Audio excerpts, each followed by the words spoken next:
It's an ambiguous concept. It's an individual's perception of environment and situations with their five senses. What that means is how you perceive it is how it is. So when we come to terms with that, we realize we, in fact, create our reality.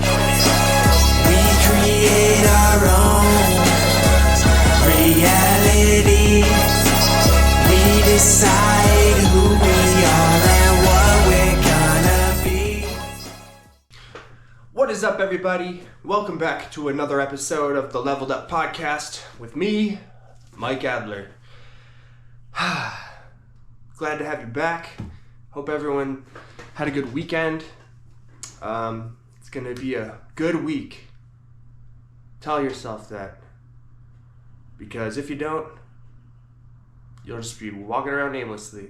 It's better to have a positive outlook from the beginning than just hope something positive happens.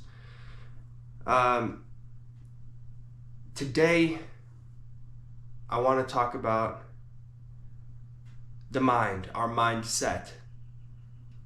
I was going to say I want to talk about the space between our ears, but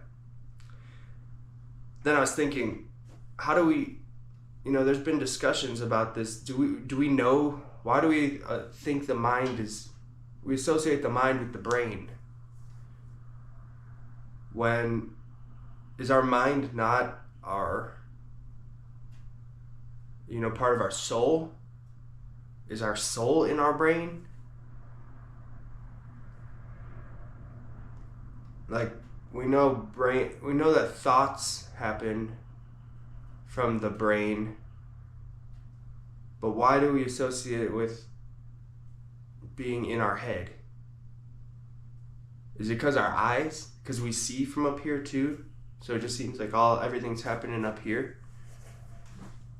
But it's interesting because you have your gut feeling, and obviously that's down in your stomach area, but there's a connection between your gut and your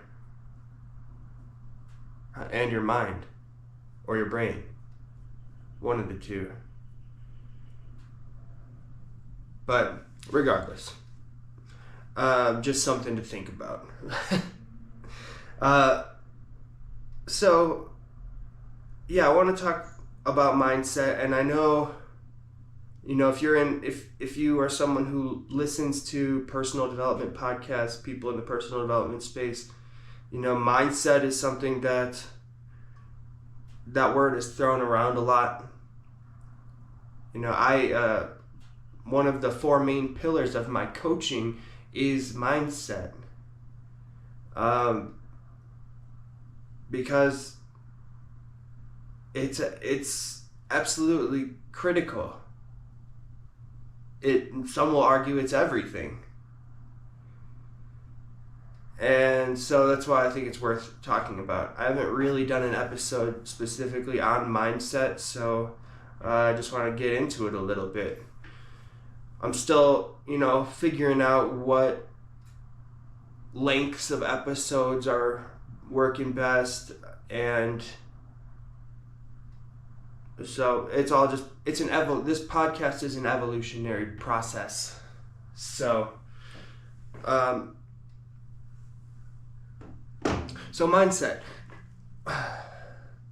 We are led to believe that we aren't as powerful as we actually are. It's instilled in us in society from a young age that, we have these limitations. Although it's funny because when we are young, we encourage our kids to, tell them that they can be whatever they want, do whatever they want. But it's as we get older, parents, school, people in our lives start to tell us that, be realistic, that our crazy dreams and goals are not as are not realistic. We need a plan B. You know, like for instance, I played hockey since I was a young kid up until my first year of college, and hockey was my thing.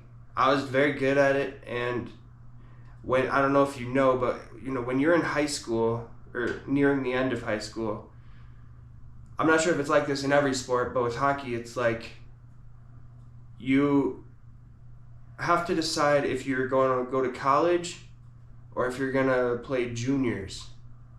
Juniors is like the step before amateur. You need to play juniors in order to, yeah, you can play college hockey, but typically the route for a hockey player is, you know, high school and then play juniors and then maybe go to college, or then, you know, go for semi-pro. So that's what I wanted to do. I was not into school. I was a smart kid, but school was just not for me. But I also, you know, was not 18 yet. And my parents pretty much told me, you're going to college, which I ended up doing. And, you know, I for a while resented them for that, because I thought that I had what it takes to make it and really make a career out of playing hockey. Now, in retrospect, maybe I was delusional. I don't know. And the thing is, we'll never know, because I took the other route. And, you know, that whole topic is another conversation in itself. But I was told that, you know, what I wanted to do was not realistic. So I had to go to college so that I had something to fall back on. Little did we know that, well, I feel like I knew, but that hasn't served me at all, really, going to college. So, yeah, we're given these limitations, and even like you hear they put fluoride in the water to calcify our pineal gland, because if we had full access to our brain's capabilities, we would be far too powerful. And you see all these stories from people who are really in touch, in tune with themselves and, you know, the spiritual realm, and they're able to achieve these, you know, like out-of-body experiences, or just like almost supernatural things. And it's all because they have learned to master their mind. And, you know, you may or may not have seen, I don't know if you want to call it a conspiracy, but it seems pretty realistic. But who is it? Is it Rockefeller? Whoever was like big in big pharma when it first started, they essentially, you know, they controlled everything. They told teachers that, or the schools, they took like everything about Eastern medicine or holistic style medicine out of there. Like, so people going to medical school weren't even allowed to be taught these alternative methods to healing, because they wanted everyone to be taking their medications. And the medications are all oil-based, and these people also had stakes in the oil industry. So they're making money off the oil, and they're making money off the meds, and they go to an extent to take out they don't even want us knowing that we are capable of healing ourselves with natural methods, because they want us taking their medicine because that's more money in their pocket. But not only that, the medicines either make you sicker, or they have properties that dull you, numb you, and basically dumb you down. And they also, control the food industry, where they're putting poison in our food.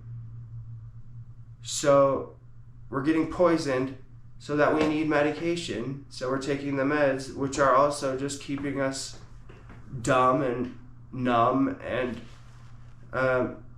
it's truly some evil shit. And you could call it a conspiracy, but it seems pretty spot on with, it makes sense. The crazy rise in cancer that has happened, and, within the past 100 years, it's like you're gonna get cancer. Everyone gets cancer. When it wasn't really a thing before. Although people also died at like 40 before. But part of that, I believe, is to keep people numb and to not be able to utilize the power of their mind. Because the elite people know that if everyone in numbers is using their mind to its full capacity, that they would not be able to maintain control. But could you imagine a world where this wasn't the case, where we were using our mind for everything it's capable of? It would be a totally different place. Yeah, we have wild technological advances and stuff, but as a human race, the way we would be able to, evolve had we not been poisoned and not able to use our whole mind would just be I can't even fathom it. But there is plenty that we can do. The first step is recognizing that these things are happening, that we're actively fighting against being poisoned and being dumbed down. You have to recognize that that's really happening, and that you have to do your best to be mindful of what you put in your body. And America's the worst. You go to other countries and you see their ingredients list on the same food. It's completely different, because those countries won't allow certain chemicals in their foods. So, and it's probably linked to capitalism, because people want to maximize the money, but also because if a recipe for something has been passed down year after year, or that we're told that this is how you do this and don't question it, that recipe maybe is from years and years ago, when we were actively being poisoned, so that we have to take the meds.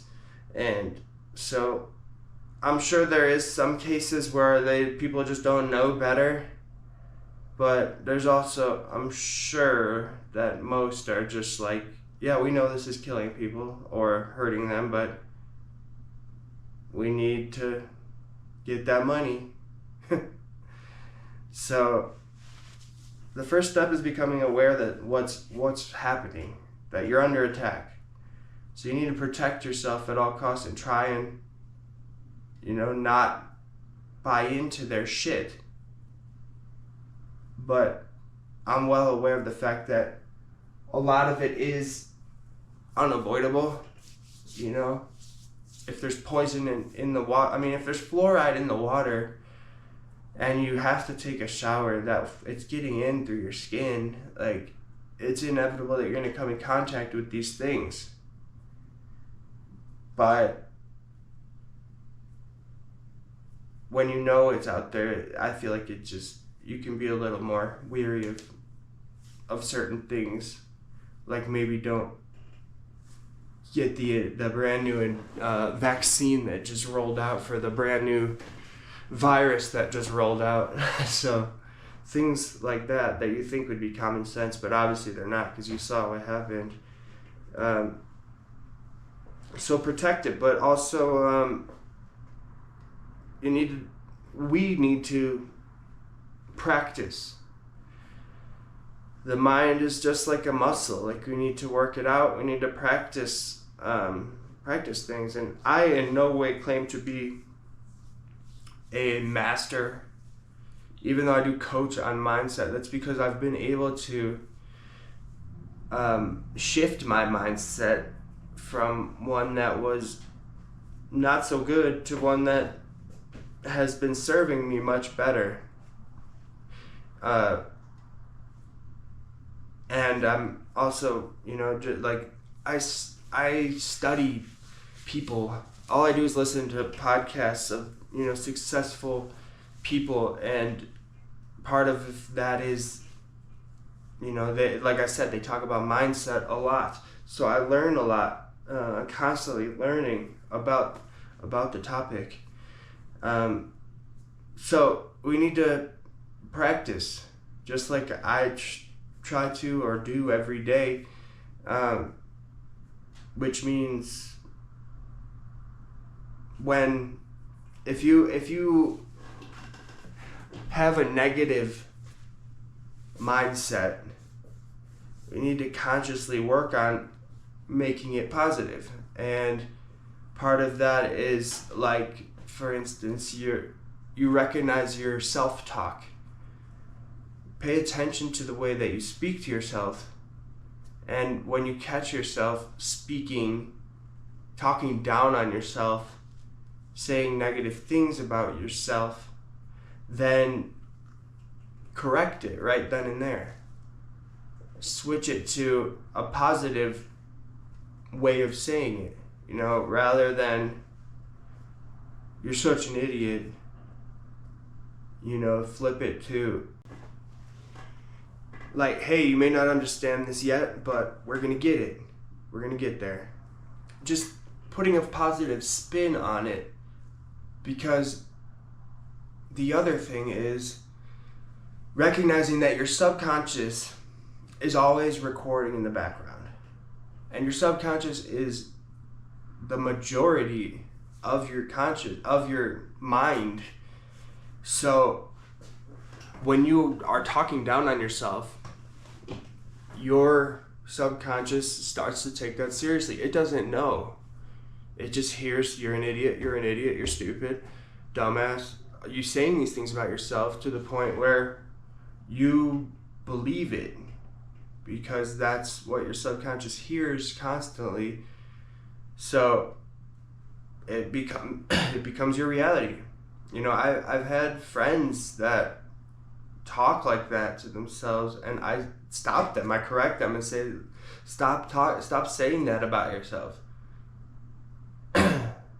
Like, understanding the power of your subconscious mind is another key component, because you need to be conscious of what you're feeding that conscious mind.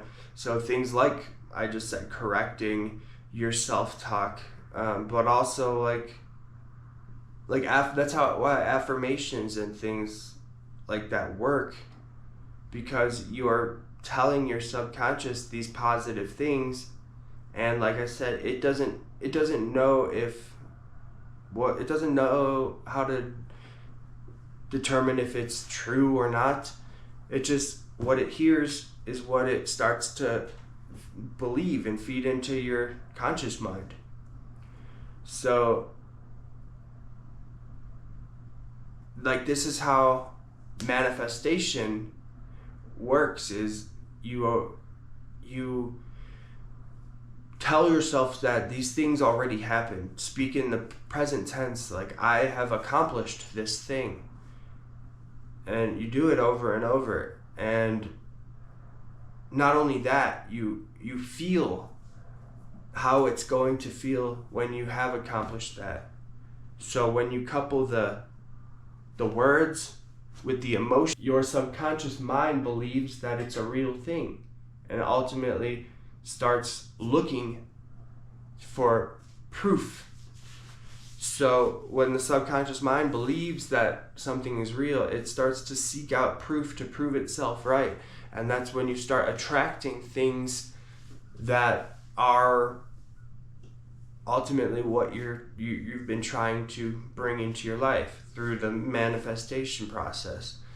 So that's another key thing about the mind, is understanding the subconscious, that it's always recording. So you got to be careful about what you're allowing it to hear, and also feeding it the positive things that you want in your life. Another key component of mindset is self-love. Is showing yourself love. It's very hard to be loving of others, be a positive figure and role model or whatever. Like, it's hard to be the person you aspire to be if you don't love yourself. And for some people that's very hard, and it takes a lot of work. You know, that was one of the mindset shifts that I had to make myself. You know, for a very long time, up until pretty recently, I didn't care if I lived or not. In fact, I wanted to not be here. And shifting my mindset from that to a place of, like, I do love who I am. You know, I'm proud of who I am, and despite all of the shortcomings and mistakes I've made, I love who I am, and I wouldn't change places with anyone. Having that self-love is gonna spill over into into all aspects of your life, because you can't love others until you love yourself. And once you love others is when you can cultivate relationships, and those relationships blossom into, you know, bigger and better things in your life. But if you're spending your time being down on yourself, moping and hating yourself, you can't really truly care for others, because you don't even know how to, because you can't even love yourself. So self-love is another big part of building the mindset that you need, and truly that everyone wants. You know, not everyone wants to be like a successful, like, rich. Everyone wants to be successful, but in their own way. It's different for everyone. So, but not everyone wants to be like, you know, that stereotypical rich guy with the big house and yacht and all that shit.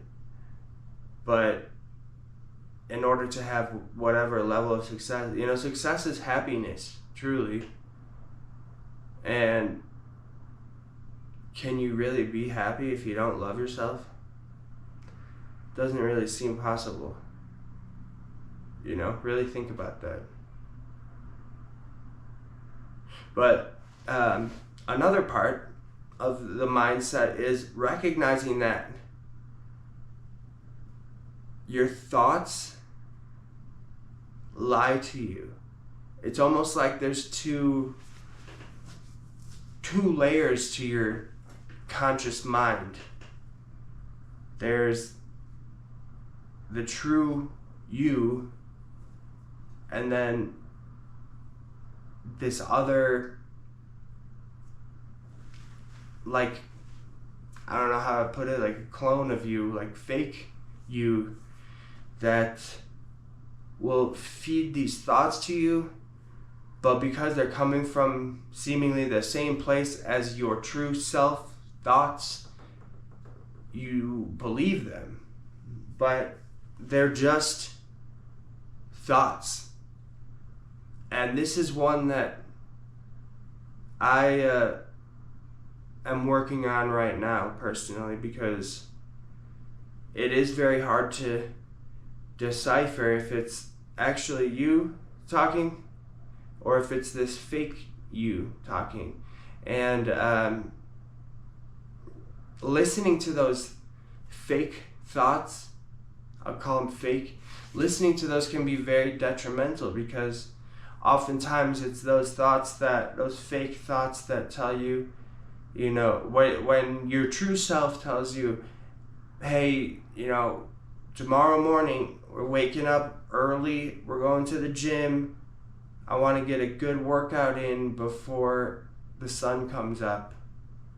You know, that's your true self talking.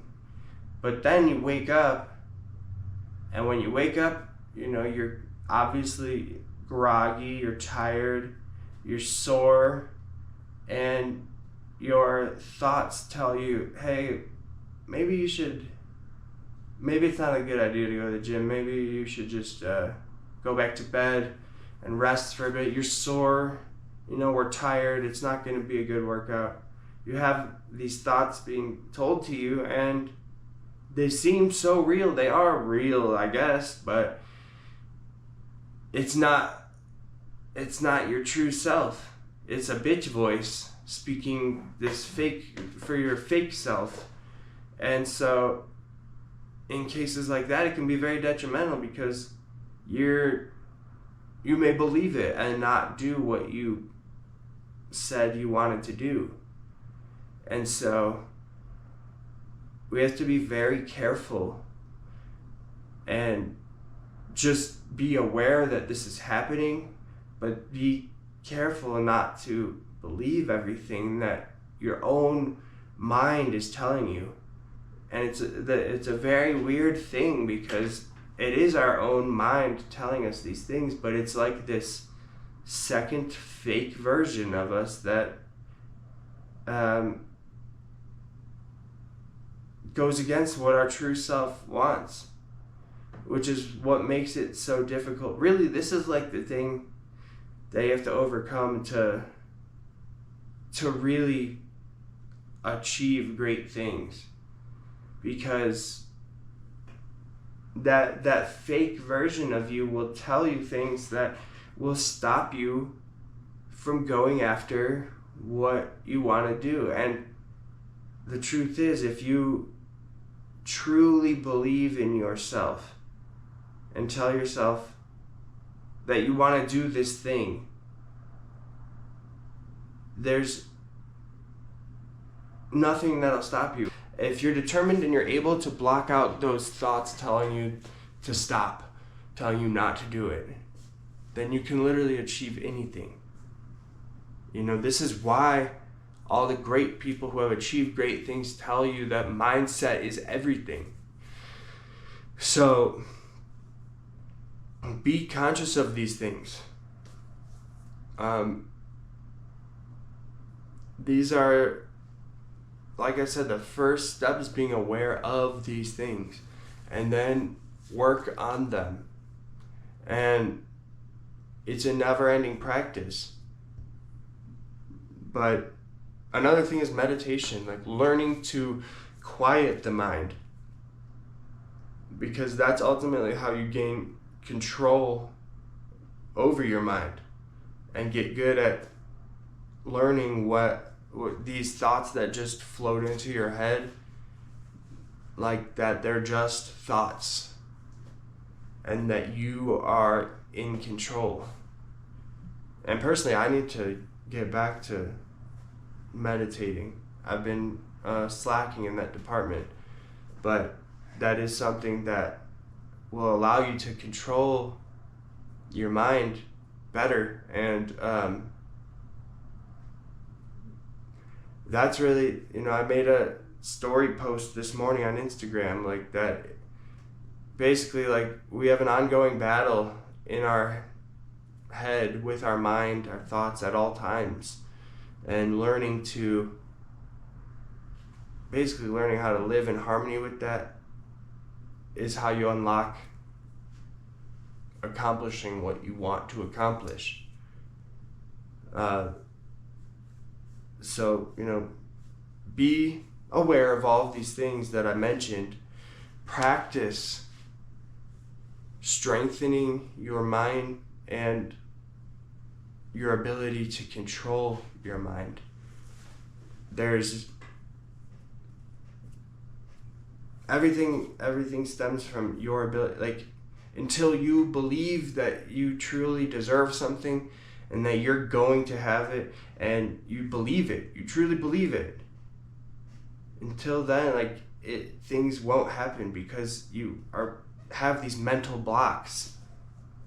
So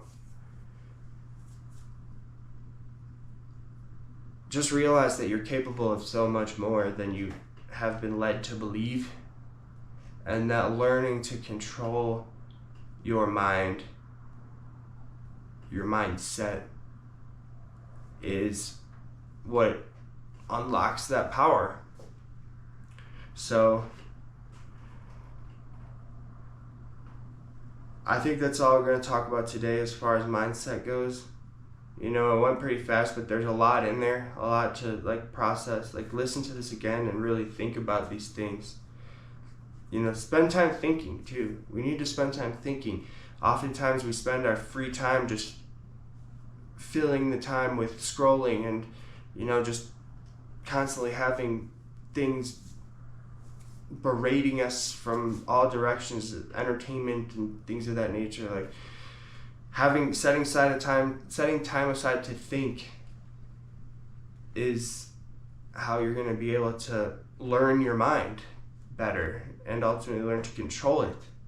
So if you would like help with your mindset, that, like I said, that's part of my coaching program. It's one of the 4 pillars. We have fitness, mindset, accountability, and your goals.